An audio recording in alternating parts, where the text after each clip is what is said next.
नमस्कार पेरेंट्स. आपल्या मुलांमध्ये पोट दुखणं फार कॉमन असतं. आज मी माझ्या क्लिनिक मधली एक सत्य घटना सांगतो.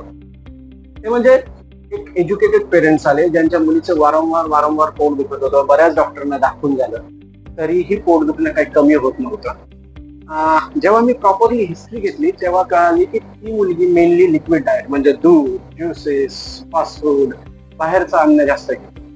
सो ह्या पेशंट मध्ये मेन जे कारण होतं दॅट वॉज द कॉन्स्टिपेशन, म्हणजे तिचं पोटच साफ होत नव्हतं आणि त्याच्यामुळे तिचं वारंवार वारंवार पोट दुखत होतं. ज्यावेळी आपल्या मुलाला कॉन्स्टिपेशन होतं त्याचं सगळ्यात महत्वाचं कारण असतं ते म्हणजे तुमच्या मुलाच्या डाएटमध्ये फायबर डाएट जात नाही. फायबर डाएट म्हणजे काय, जे आपण मोठे लोक चावून चावून खातो, म्हणजे फ्रुट्स, सॅलेड्स, चपाती, भाकरी, त्याला त्याच्यामध्ये चोथा असतो म्हणजेच फायबर डाएट असतो. सो आपल्या मुलांना भरपूर प्रमाणामध्ये फायबर डाएट द्या, भरपूर प्रमाणामध्ये पाणी द्या, त्याला रेग्युलरली एक्सरसाइज करू द्या, तर त्यांची डायजेशन प्रोसेस होईल. आणि प्रत्येक वेळी जेव्हा पोट दुखतं म्हणजे ते इन्फेक्शनमुळेच नाही होत, तर ते बऱ्याच वेळेला कॉन्स्टिपेशनमुळेही लहान मुलांमध्ये असू शकतं. Thank you so much.